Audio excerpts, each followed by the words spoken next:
Hello and welcome to Shape the System, where we find and tell the stories that help people to rethink the way the world works.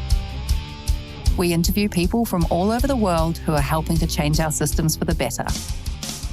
Shape the System is an independent podcast with support from KPMG High Growth Ventures, who help ambitious founders and their teams scale up for success.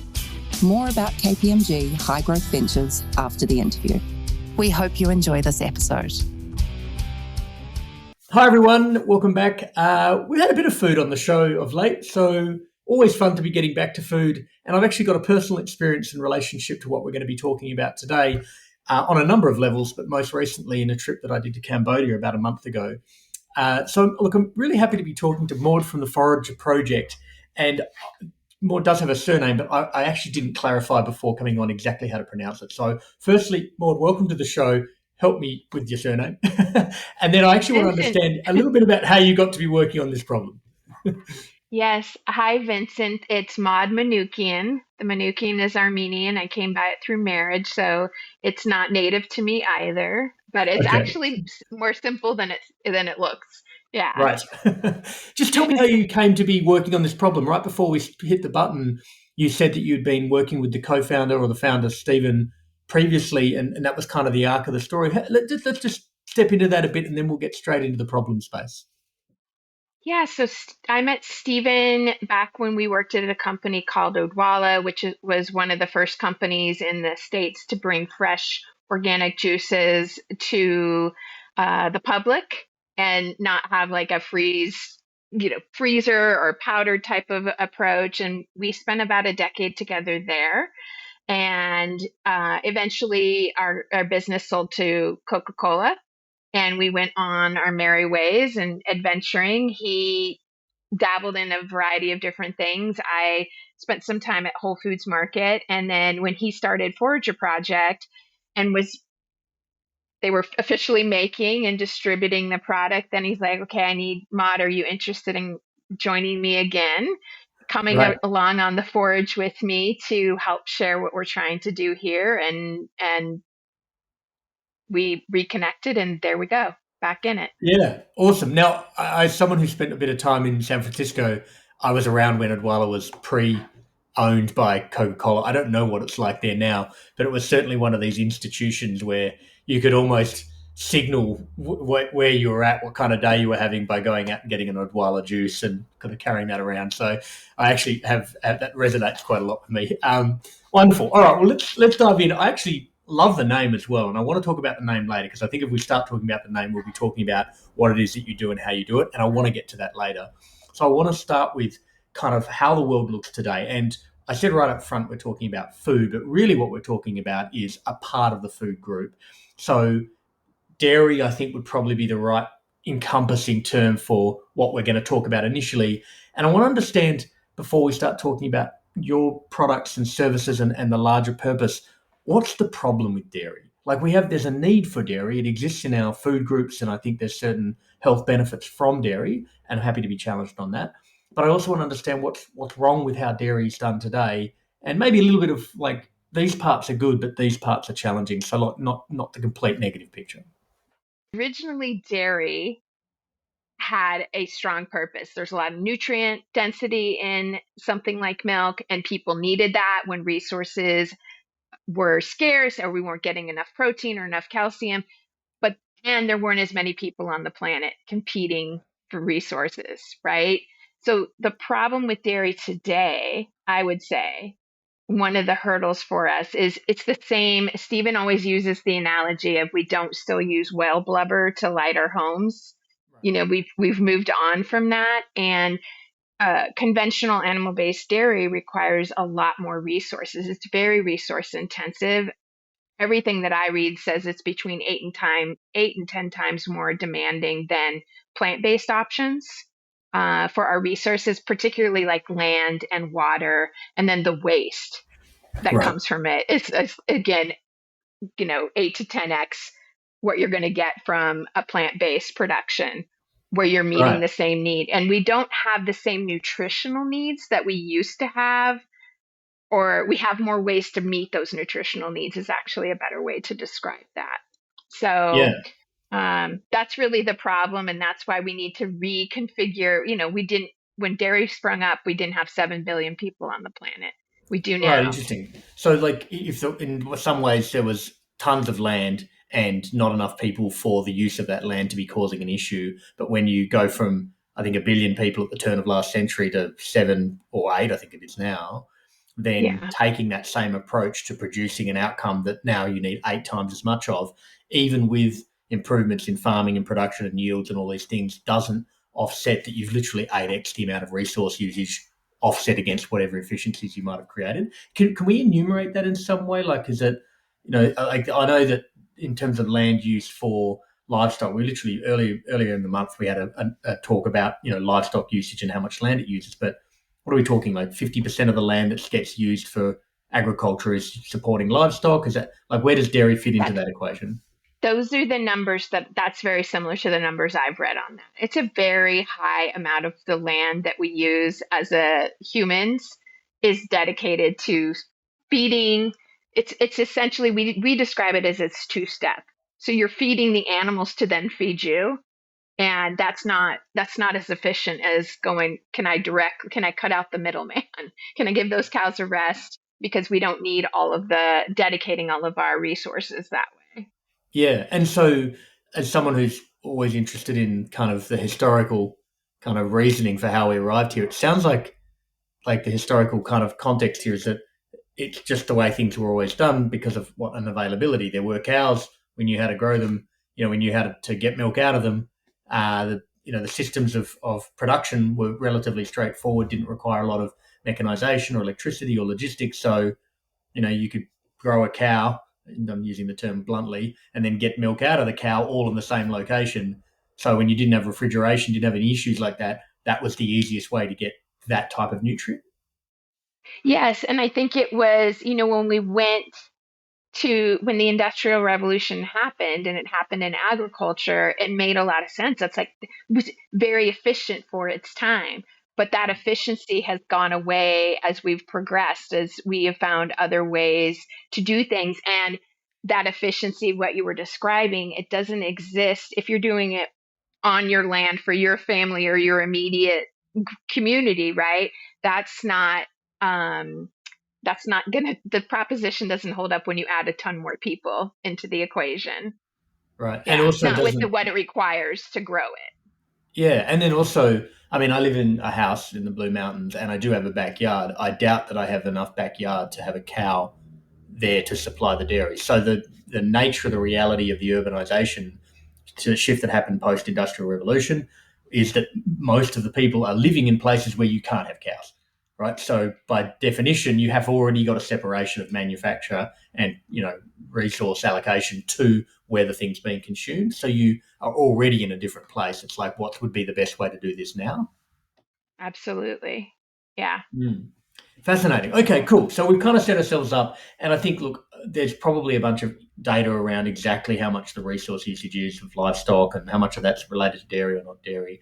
There is also a question, and we haven't talked about this necessarily, but of the nature of dairy. I've got a friend of mine who's ardent vegan, and when I asked her about it, she said, "I'm primarily concerned about what an animal has to go through to get the milk from it on a regular basis, which is why she's not vegetarian. She actually doesn't, cheese and the like as well."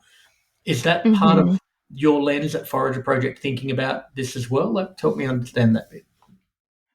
I wouldn't say that that's our main driver. We weren't established by a group of vegans. There's a variety of people here with different diets. I think most of the people that we work with, including myself, I was a vegetarian and vegan for 17 years. Um, and so I was vegetarian for 17 years and vegan for 7 of those years. And now I would describe myself as more of an omnivore, but I skew very much towards plants. Yeah. And I just think yes, I grew up, I don't know if you know this program if you're not from the States, but there's a youth agricultural program that I grew up doing, which is called 4-H. And it really mimicked what you were describing of how we used to raise animals. And I grew up on an acre plus, and I raised pigs for that. And um, you're very close to the source. You know exactly how that animal's, the whole cycle of it. You really understand the full thing. And um, we're very detached now as a society from that. And to meet the production needs, you take out, you do strip away a lot of the humanity and the kindness that can exist. The quality of an animal's life is very different than it Mm. used to be, Yeah. because you're driven by efficiency, not by quality of life for animals. So Yeah. that's Interesting. that's not our main purpose. It's like we have a resource issue. I would say Yeah. that is our big driver, Yeah. but we're not. We definitely are not. Not even the humanitarian, the kindness factor is definitely at play for us as well. Yeah, well, I mean, realistically, it's a happy byproduct, even if that's not your primary focus. But awesome. Okay, cool. So we've covered the full gamut of things and motivations, and some relating to the resource. And so we're going to shift into kind of the Forager project as it starts to solve that problem and leans into that challenge. So dairy is a fairly broad category. There's 3 or 4 products that you focus on specifically, and I want to talk about those in a sec. But upstream of that, I want to talk about how you create the basis for these, I don't know, do you call them dairy replacement product? What would you call them? Yeah, I would Alternative say product? dairy alternatives. Dairy alternative. Okay, But great. our job or part of what we're doing again is to flip the script. That's what we call it. Right now, if you think of dairy, 80% of the consumption of dairy is what we would say is animal-based dairy, Right. and 20% is plant-based. And we want to flip that script because again, you get into it is not an efficient, long-term, sustainable. The system that we have now is not sustainable for the number of people on our planet. So we really want to do that. So we describe ourselves as a dairy alternative, Yeah. dairy Okay, cool. free. And kind of the reason I bring this up is because, like, if I think about a kind of historical precedent, I know I'm going back a bit, but I think it will apply here. When cars first started to really come off the kind of tinkering in someone's garage and into the production line, there was this moment in time where battery powered cars were explored actively as alternatives to petrol based cars, is my understanding. And it was kind of a happenstance of fate that we started digging up oil at around the same time this was happening and was like, oh, well, there's this cheap, plentiful fuel here. Let's not worry about batteries. But that moment in time could have set us down a pathway where when we think of cars, we actually think of an electricity based car. And it's only now that, we're starting to, as a society, flip the script on cars. We say a car is an electric car. And this idea of putting an explosive substance into a vehicle should be the antiquated idea. And at some point, it will be the antiquated idea. And I guess that's where you're at with rethinking dairy in the same way. Yes, and rethinking is a great way to describe it. Um, Absolutely. We consume the way we do because there's a long history of us doing that. And it's people, it's like the Titanic turning, right? A very big cruise ship does not turn on a dime. That's what race cars do. But that when we have these very long, traditional, decades, generations worth of experience of doing things, it's not easy for us to shift that.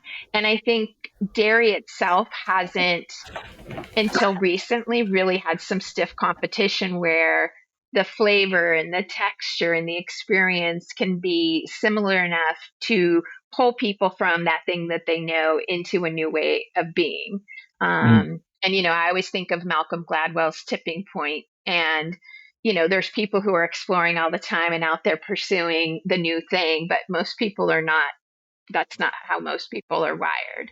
So we Yeah. have to invite them too, and not, I think, shame people into new ways, but invite them in. And you invite them through your words, through their packaging, but predominantly through the product itself. Like, what's in there? Do I like it? Does it taste good? Am I getting Yeah. something similar, um, taste and nutritionally that's makes the change, worthy for me? Yeah, yeah, well, yeah. I mean, people are both irrational and rational at the same time. And I want to talk about that later because I get the sense that that's going to be part of the road ahead for you. I want to come back to kind of the fundamental choice that you appear to have made, which is around how you're turning a plant into a dairy alternative. And in your case, this is a big focus on a particular nut.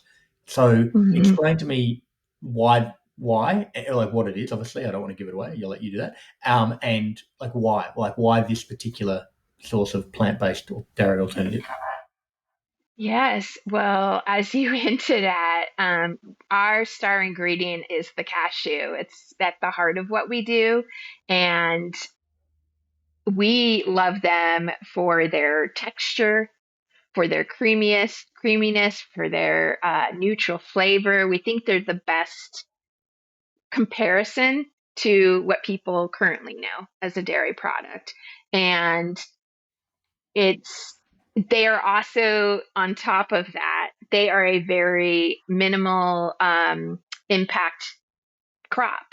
They're, I think, the best. A lot of times when people think of nuts and they think of dairy alternative products, they tend towards thinking of cashew or not cashews, almonds.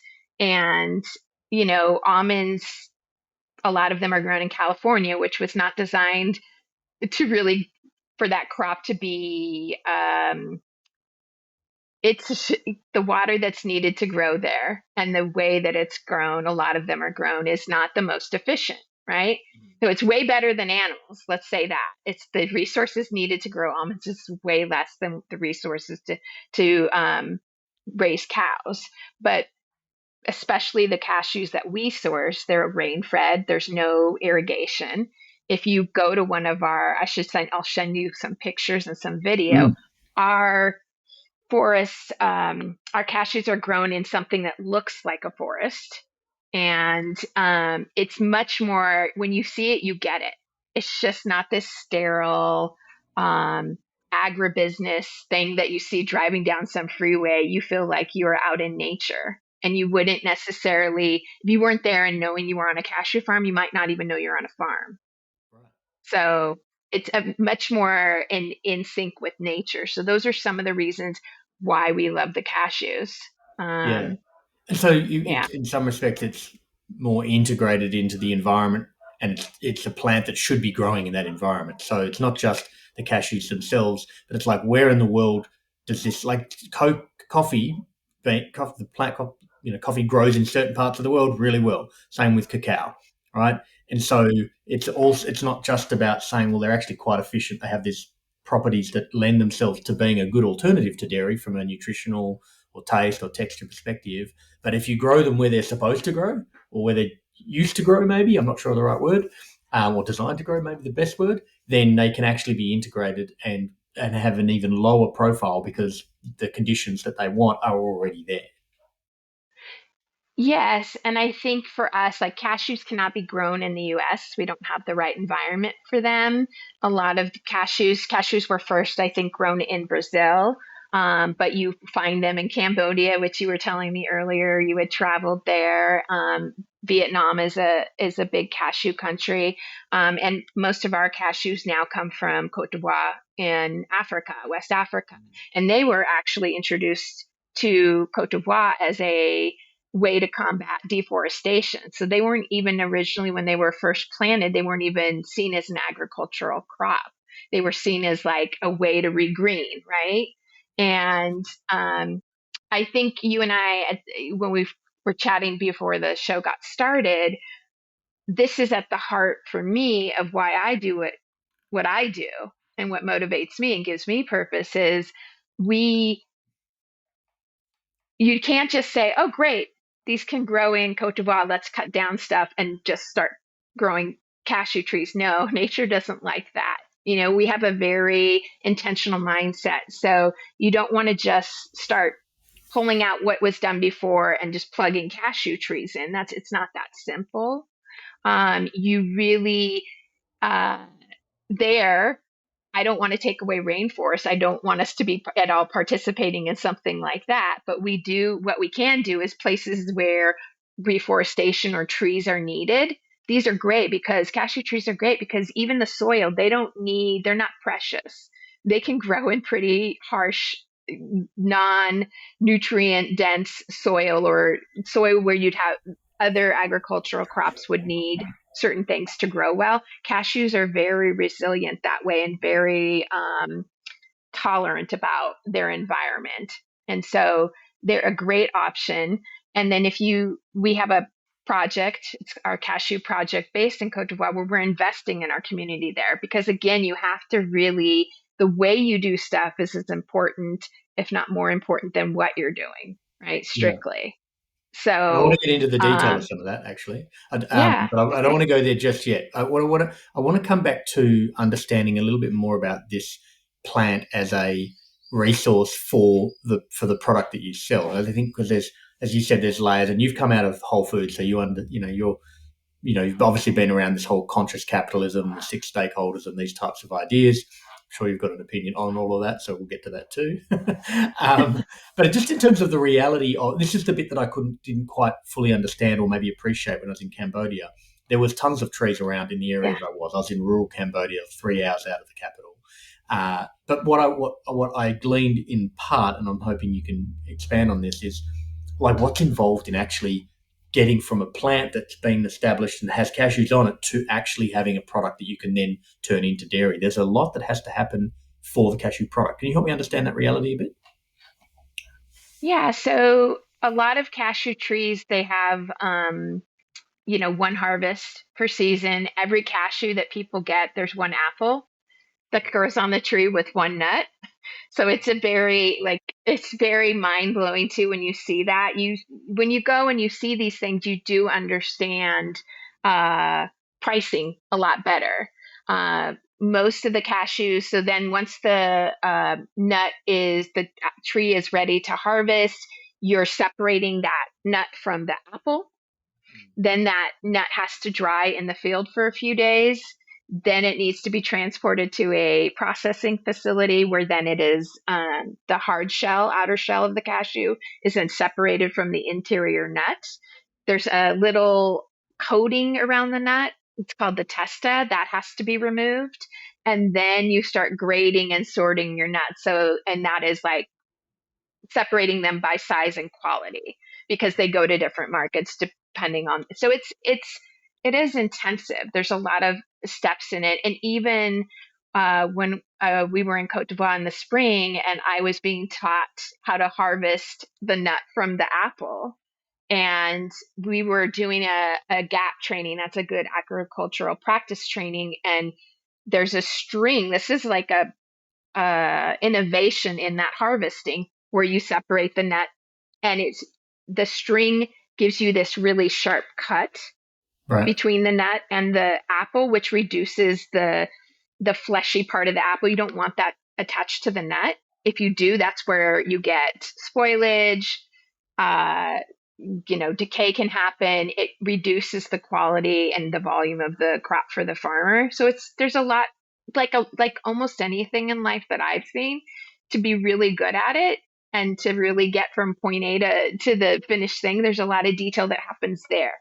Once it gets into processing and then we buy our nuts, then we have experts at our production facility of what is the specific amount of solids to the other ratio of other ingredients that you're putting in that. Our products are fermented or traditionally cultured with live active probiotics. That brings a whole nother layer of depth and complexity because probiotics themselves, they're individuals. They have attitude. Whole They billion have a of them. point of view. And yeah, and so we really like for our yogurts and our cultured products, we have a drinkable yogurt line, we have spoonable yogurts, we now have a Greek line of yogurt products that's got more protein in it. You're working in synergy with nature to get the best outcome. And then the consumer wants it to taste a certain way and they want it to be like that every single time. That's what they've gotten used to. So we have a lot of challenges from field to tub. Tree to tub is what we talk about to get what people would think of as a yogurt or a milk. Yeah. There is a lot of complexity. Yeah. And look, I mean, when you go into like I'm in another life, do stuff relating to home loans. and it should be a simple thing, but there's actually a lot of steps involved and a lot of complexity, all of which is human invented. None of it actually needs to happen, if you're perfectly honest. But if you look into any process, there's ultimately a lot of complexity to get to what we expect as the finished product, quote unquote. So I think that's probably fairly normal. But I guess the question for me is how much of it is unique to the cashew kind of life cycle, if you like, and is that the challenge to be solved here, or is it, for you to flip the script, as you said, to go from 20 to 80? Is it a supply side problem? Is it an economic problem? Like how do you end up with this being the default? Excluding the customer behavioural preference stuff at the moment, just purely in the logistics of trying to scale up to that level of output. Yeah, so I'll try to answer your question as best I can. I would say that there's a lot of elements at play in the field with the farmer. You're going to get better quality cashews when they have really good practices. That's the things we talked about and I described, but how you prune your tree, how close you grow your trees to each other, what the relationship is to other things, all influence what the product, any agricultural product, crop, rain, fall, right? Geography, the soil itself can impact the flavor. So as a producer of yogurt or milks, we want to make sure we are specifying exactly what gets that creamy, tangy yogurt milk deliciousness that consumers are going to enjoy and want to purchase over and over from a taste perspective. People won't eat things if they don't like how they taste. Like Sure. it really can be that simple, right? You've got to make something that tastes amazing. So all these steps in between play a role in that finished product. But cashews, I mean, people are solving that same type of problem across all different food categories. That's not unique to us. I think then it's helping consumers understand and getting people that are, a lot of times they're categorized as the vegans will come to you. Your friend you mentioned earlier, she's looking for her vegan options, right? Right. The people that we categorize as flexitarians, it's helping them go, hey, you're an explorer, you're a curious person, give this a try. And that is what's in the container, but then also we have to communicate to them why. So it's, what is this? This is a yogurt. Am I giving you clarity on that? Here's the probiotics that are in this product that would be similar to what you'd be getting in a different yogurt product that's maybe animal based. And then it's gotta taste delicious. So hopefully some of that answers your question. Yeah, no, absolutely. I guess what I'm trying to do is to break what is a larger problem of sourcing the thing, processing the thing, creating the product out of the raw materials of the thing, and then ultimately getting on the shelf. There's a lot that has to happen just to be sitting alongside a carton of milk, and then there is the question of behaviour change, which I do want to talk about separately. So I think I've got a sense of it.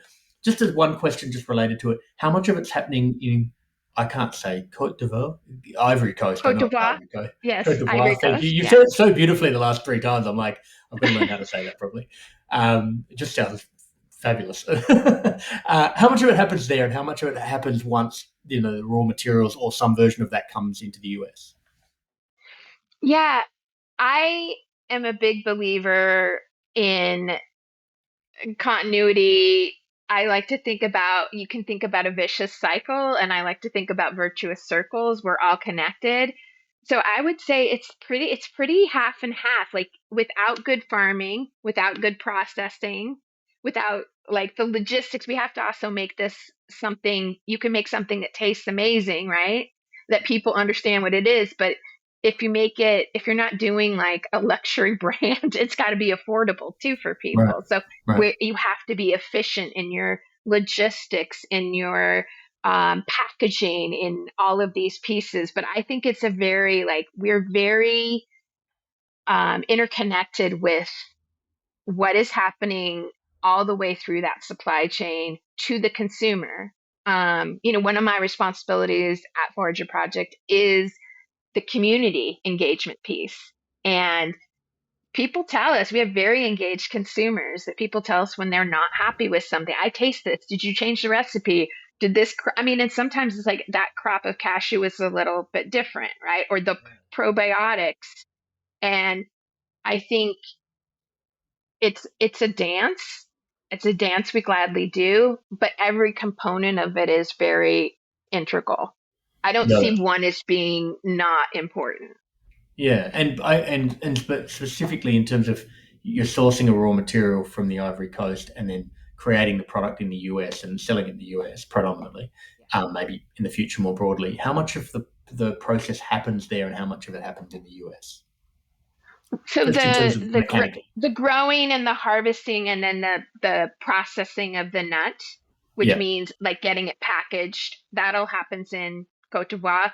And actually more and more of it used to be that, I mean, Cote d'Ivoire right now is cashew is a growing business. It's coming up behind cocoa and coffee. It's now like their number three crop, and they're yeah, right. really it's a really big boon for um, their community, their economy. They that part's happening there, but then we're getting whole nut shipped to us, and then we take it from there. We are starting with the whole nut that's been processed, and now we're not. It's not coming. I think you. I saw something, and that's what we've learned. Like for us to make really good product, we really have to understand the nuts. We have to do part of that work ourselves in our own facility. That's something that's a little bit different about our company than actually a lot of food companies. We have our own facility that we run, and we make our own food. That's People are boggled by that because they assume I if you're know. a food company, you're making your food. But Not a lot true. of food companies don't make their own food. Like a lot of food brands don't make their own Yeah, food, no, and that's we do, amazing. and we feel like that is critical, and it's just as critical what we're doing there and how we do it as it is what our farmers are doing and how they do it. Yeah, wonderful. Okay, and I want to move on to some of the bigger order things, but I just want to make sure we cover off the specific products. Uh, so, just give us a rundown of the products that exist, kind of in Forager Project, that are obviously derived from cashews, and the notable exceptions and why you don't tackle those exceptions if there are any. Yeah, so we make milks. We have a coconut milk and a cashew milk and an oat milk. We make yogurts. We have a spoonable yogurt. We have yogurt in pouches, and we have drinkable yogurts, which we are now, it's kind of rejiggered the positioning on that, but it's a kefir style drink.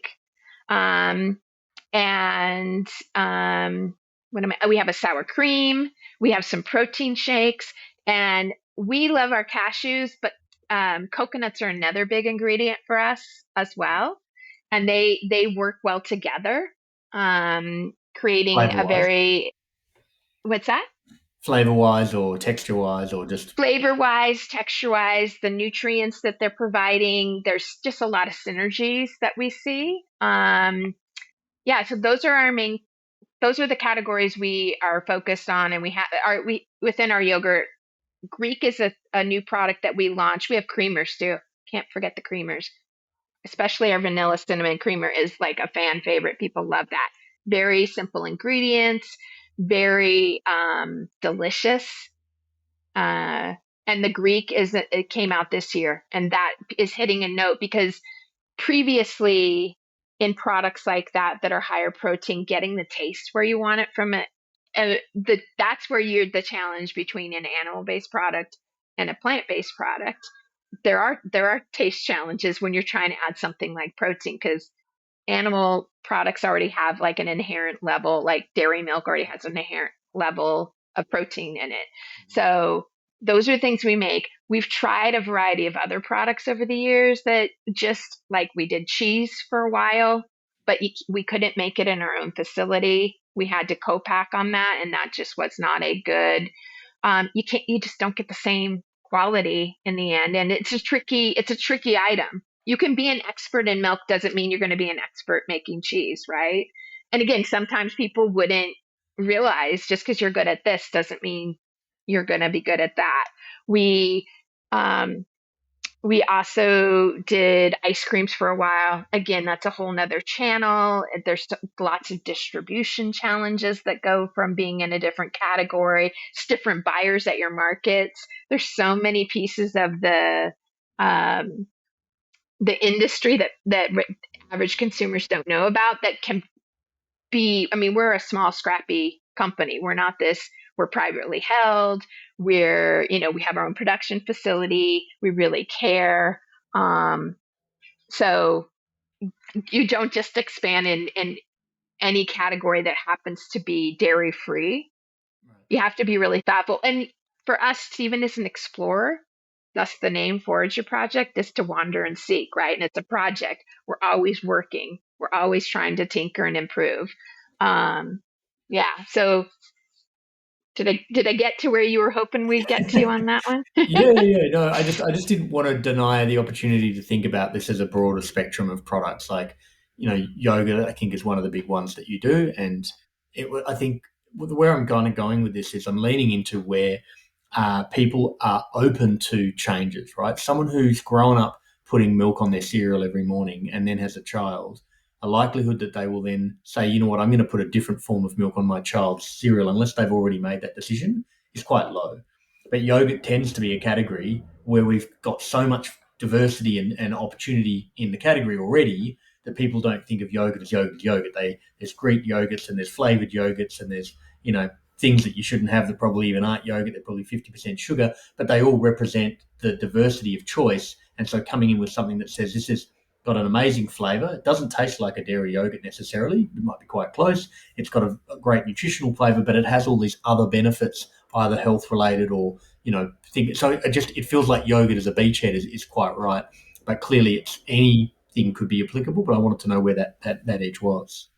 Yeah, I mean, yogurt is definitely our star product. It's our anchor product. That wasn't always the case. We wandered and seeked to get to there. We started in a very different category, but it's very, and we will continue to explore. Right? Just because we might have tried making something in the past, we don't make it now, doesn't mean we won't make it in the future. But I think through those explorations, you really do discover how we do it really matters, and how much we're able to control parts of it is really important. So we really want to leverage the systems and the processes we have now and make really good offerings. It's interesting what you were saying about milk, because again, it's like we're so cultured in a way to think about things a certain way, but lactose intolerance, like you don't even have to be, and we see this a lot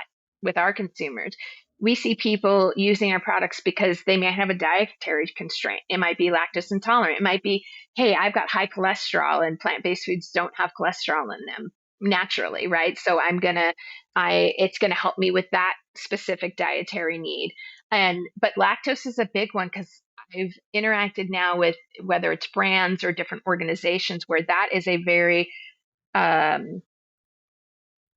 impactful dietary restriction or dietary need that's been overlooked. So like if you think in the public school systems here in the States, you're going to get the dairy milk, but so many people, especially people of color, they have a natural lactose intolerance, and that's the only option. So it's like creating space where even on that front, you get, needs can be met that have been overlooked historically. Yeah, probably because of some lobby group. We don't need to go there, but totally understand. Yeah, But and just just on a what if person, someone calls this milk, then that's what I think of as milk, right? So do you have yeah, to create another name? And some people have that opinion. If you you can't call that milk because it's not from a cow, and it's like cows aren't the only things that make milk, right? right, So yeah. um, Yeah, it's an interesting like quandary. Like just on a personal level, I haven't really drunk milk for years, like probably decades. And I don't know that I'm lactose intolerant, but I'm certainly like I drink it and I'm like, God, I don't feel as good when I have this. Like yeah, my consumption of a dairy equivalent, or alternative, I think was the word you used, is now an oat milk that comes in a 5 kilo, which is about a 10 pound bag, in a powdered form that I make up, and I have it in the and I think it's got some avocado added to it as well. It's a company down here in Australia that does it. Uh, so like it kind of ticks a whole bunch of boxes. I like how it tastes. It doesn't make me feel weird, and it's incredibly environmentally friendly insofar as on the packaging side as well. Where I'm leading to with this is there's so much thought that's gone into the sourcing and the nature of the people who are creating the underlying resource, being the cashews in this case, probably the coconuts too. And I want to talk more about that. And also the quality control of the product to provide a better alternative, both health-wise and sustainability-wise. Where does that sit and alongside the packaging aspect of how you currently take your product to market? Yeah, so I mean, yeah, it's tricky and it's not an easy equation, right? Because when you make something on a mass scale for lots of people, uh, the first priority is it's got to be food safe. When you're feeding people, that's the first thing. Is this safe for people to consume? And right now, a lot of our products are in plastic, but we are transitioning. We have some of our line, all of our bottles are rPET now, so recycled plastic.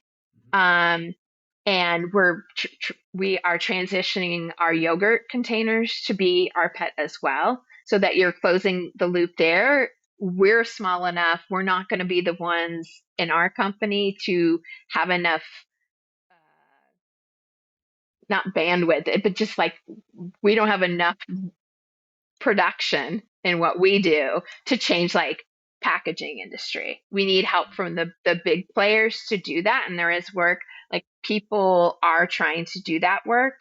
So for us, it's we have like our philosophy, we call it one small step. It's these things do build on themselves. You do this one thing, once you can figure out how to do it better. So going from PET to rPET, that's a step in the right direction. I don't know if in 5 years we'll even be in plastic because it's not the end all be all. That is a weakness of where we are right now, whether it's um, even in, I think, traditional dairy, if you think of like a dairy carton, a lot of people don't know, yes, that's paperboard, but that paperboard is sprayed with plastic on the outside and is sprayed with plastic on the inside because that's what's going to keep your milk from breaking through the paper, right? It's exactly, and in a lot of places, and it's not a one, like it's not a Forager Project issue. It is not a CPG issue. It is a society issue because we also have to have the infrastructure in our communities with recycling or repurposing to, we all have to work together. That's where I'm a very much a web of life person. It's all connected. It's all connected, but you keep moving one step at a time towards better possibilities. We don't think we'll be in the same package 5 years from now that we're in now. We're continuing to progress as technology changes and we can find better solutions. Because even right now, the compostable solutions um, are challenging in types of products. Like there's certain products like yogurt that are hot filled. They call it hot filled, and they can't be put in the same containers that something that is cold filled can because it will uh, break down the container just by being a hot filled item. Yeah, So fascinating. And I guess it comes back to, and you just used I was curious to understand the name, the Forager Project, but the indication here is that there's always a search, there's always a look for a better way of growing the thing or processing the thing or harvesting the thing or packaging the thing or delivering the thing or just buying the thing generally. And so what people are buying into as part of kind of understanding and going and building a relationship with the brand, if we get it back to marketing terms, is I trust this company to continuously be thinking about how to do this better across all of those metrics. Is that kind of how you position Forager Project specifically?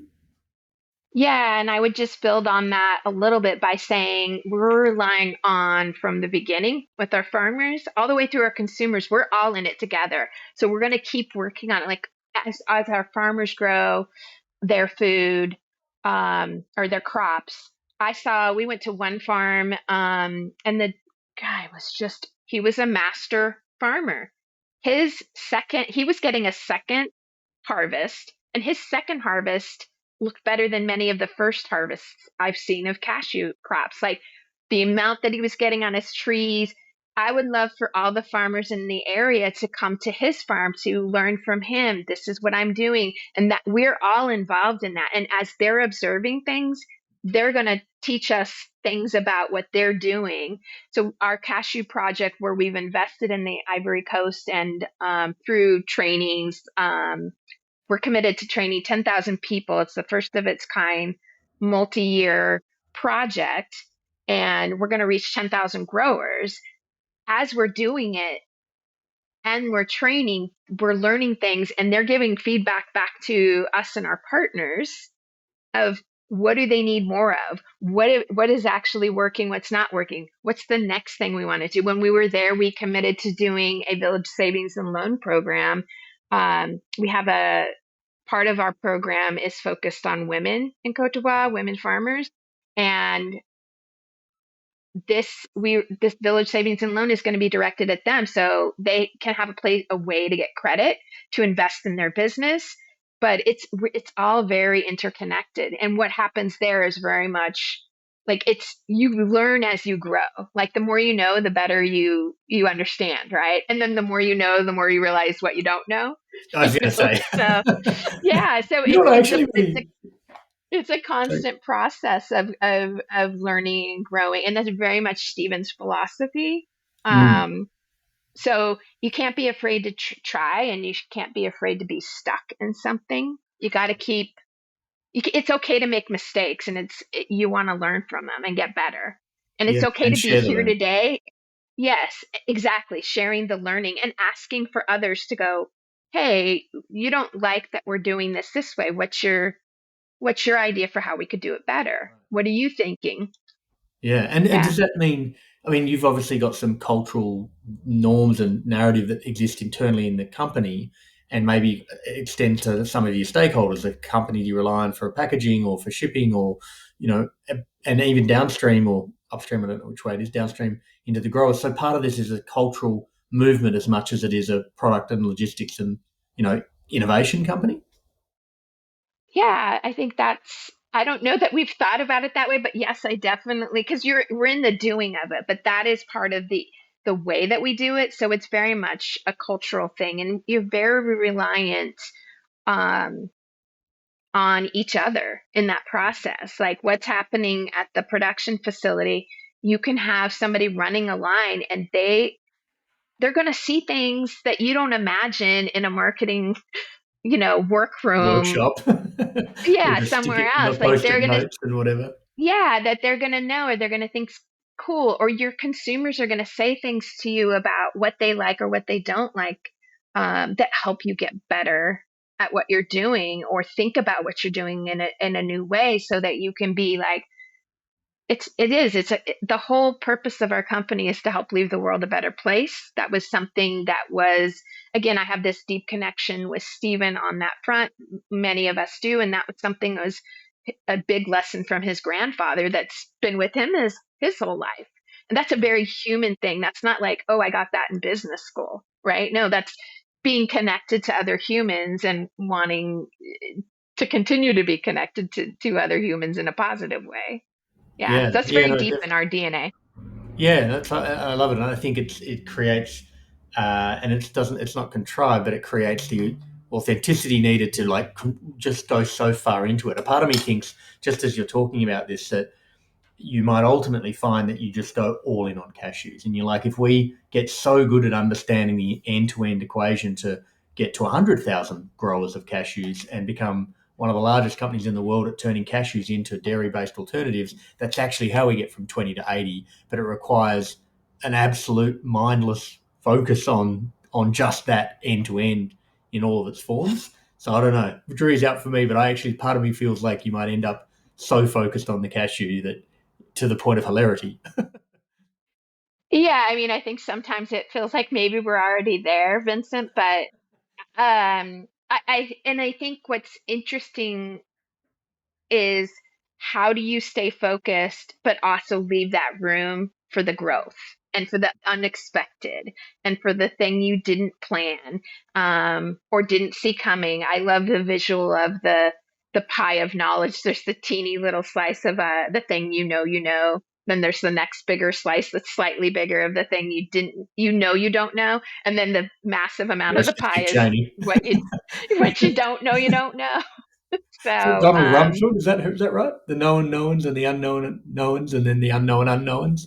Pretty sure that was a Donald I Rumsfeld didn't, I quote. don't know that I got it directly from that source, but it wouldn't surprise me. But I think it's a really, to your point, we know that cashews have a really good potential. Again, going back to what they require as a resource and what they offer.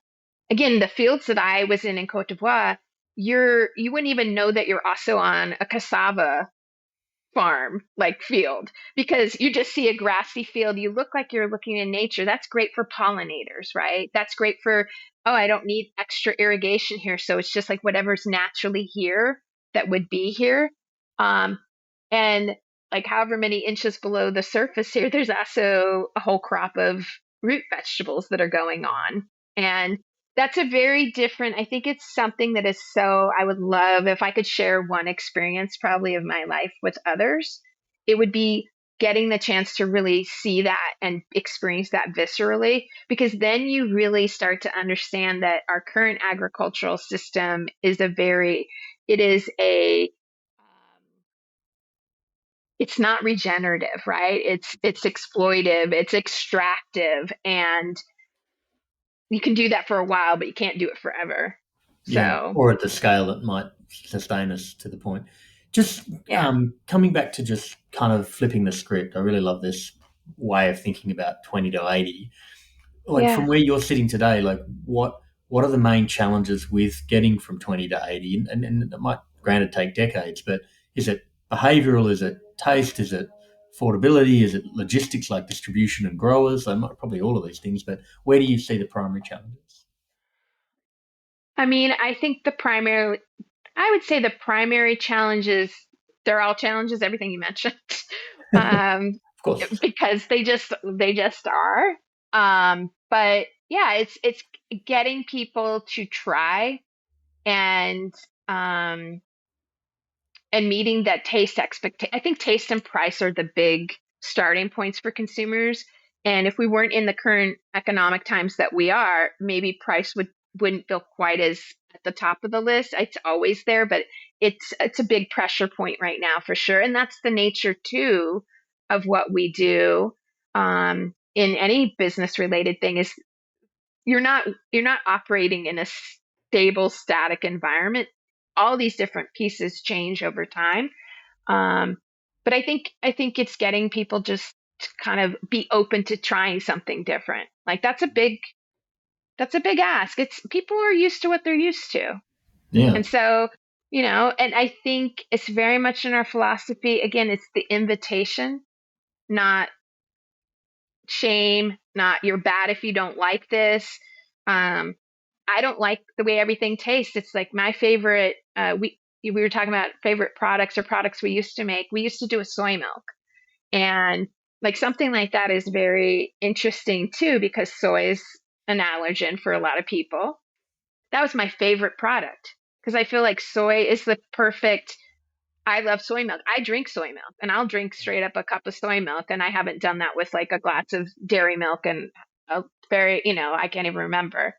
Um, but the market wasn't ready. There's still a stigma around soy, at least in the States.